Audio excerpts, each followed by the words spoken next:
what most people do is they turn away from the problem, or they avoid confrontation or avoid the problem. And Charlotte Beers, one of her secrets to success in business and in life was to always turn into the problem. This one is just, it's an important one to remember, and like at TransPerfect, we have a unique thing I talked about in the kickoff, where promotion generally comes from within. Once in a while, we'll hire somebody who's got a lot of experience from the outside. But generally, if you're a manager here, you grew up in the system, or you grew up in your own system at a merger partner, and you created that. And you're in your position for a reason, right? Conversely, your boss is in your position for a reason. So within the confines of good professional work and what we should be doing, you should give your boss's opinion a lot of deference, right? And why do you want to do that? Because if you want to get more responsibility, if you want to proceed in your managerial track, you want to be the kind of person that again, to a reasonable extent respects the hierarchy, understands the system. You can battle it out with your boss, but when someone's got to make a call about a business judgment call, your boss is there for a reason. Don't be afraid to defer to them. Get all the whys. Understand the whys. You don't have to necessarily agree with the decision, but you need to you need to understand and convey the whys, right? But at least in this organization, your managers are there for a reason. They've got a lot of experience. Next slide, please. Anybody here smart?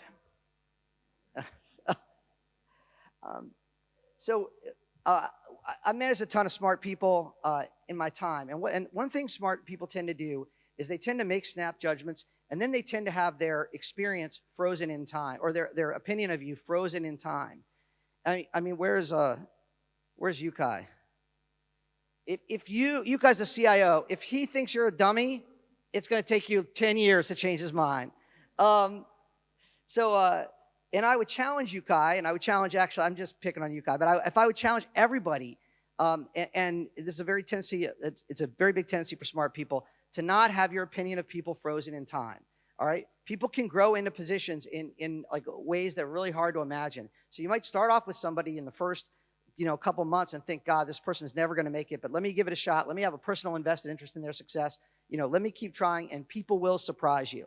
So don't have your opinion of the people that you work with and for frozen in time. Okay, that can change. And then, of course, outthink yourself. Like, oh, why is this person doing this, this terrible thing? Maybe they have some, hardship outside the office that is making them steal the pens. Maybe I can talk to them like a counselor and try to figure out what's going on with their family. And now, don't outthink yourself. Like, if something is clearly wrong or something's clearly wrong, just, things usually in life are exactly how they appear, right? So, I used to have a funnier example of this about my dating life, but I can't. I think I'll pass on that one. Like if somebody doesn't call me back, it's because they don't want to, So, it's not because they're washing their hair. It's not because they're out of town. It's because they don't want to call me back. Next slide. It just is how it appears.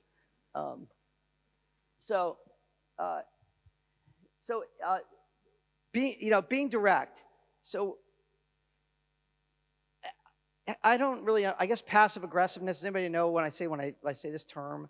Like, if you're upset with somebody, like don't just come in and throw the pencils down and look at the computer cross-eyed, and it is not, don't expect people to infer stuff, and especially in management, right?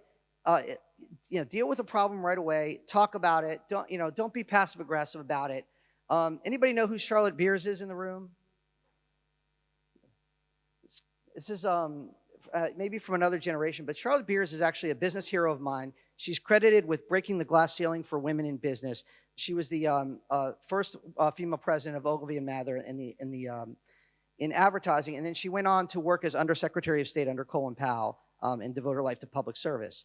And one thing, she came to talk to us in 2008, and one thing that she just said is turn into the problem. And when I was listening to the speaker and she was doing the wave example, you guys here for that? And she's like, turn into the wave. It was exactly, I had a flashback to 2008 and Charlotte Beers talking, what most people do is they turn away from the problem, or they avoid confrontation or avoid the problem. And Charlotte Beers, one of her secrets to success in business and in life was to always turn into the problem. Another thing is there's only so much time, right? There's just only, it's just kind of easy to be Be direct, because as a manager, you need, and as either as a salesperson or a project manager or a shared services professional, like all you have is your time. That's your only asset.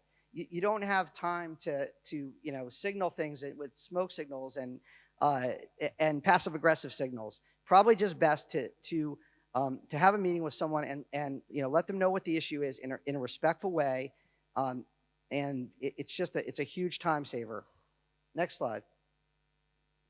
Okay, so I'm sure people have heard, like in general, probably when something goes right, we'll talk about this in a minute, but there's a lot of glory to go around, and you should share it.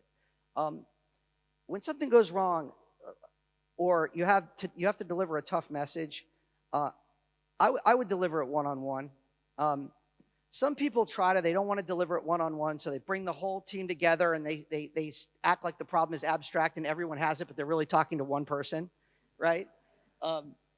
So the reason I like one-on-one meetings when I'm trying to have an important conversation with somebody is because if I come up and I start giving somebody feedback and there's 4 other people of their colleagues there, they don't know who the target audience is, right? When you have a one-on-one meeting, it leaves absolutely no doubt who your message is to, right?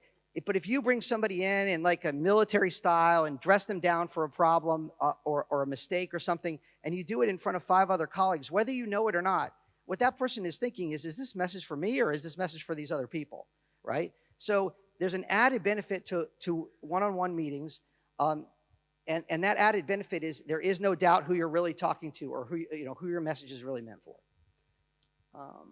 Let's see, next slide.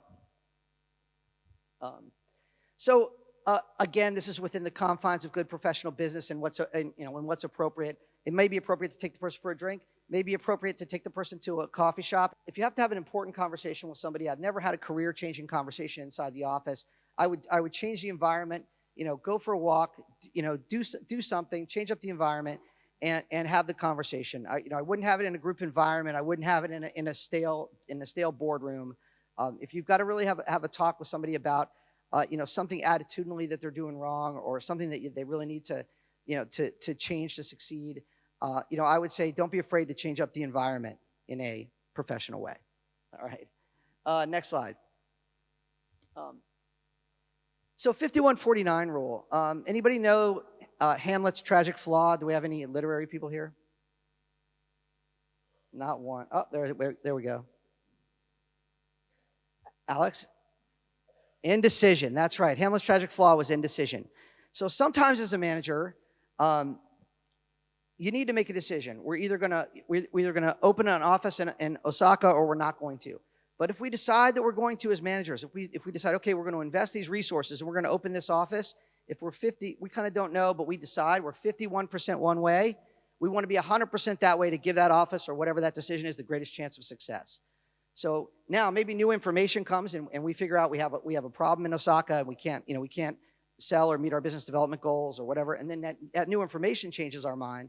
But until we have new information, like once we make a decision, even if we're 51% one way, we need to be 100% that way and not have indecision as a manager.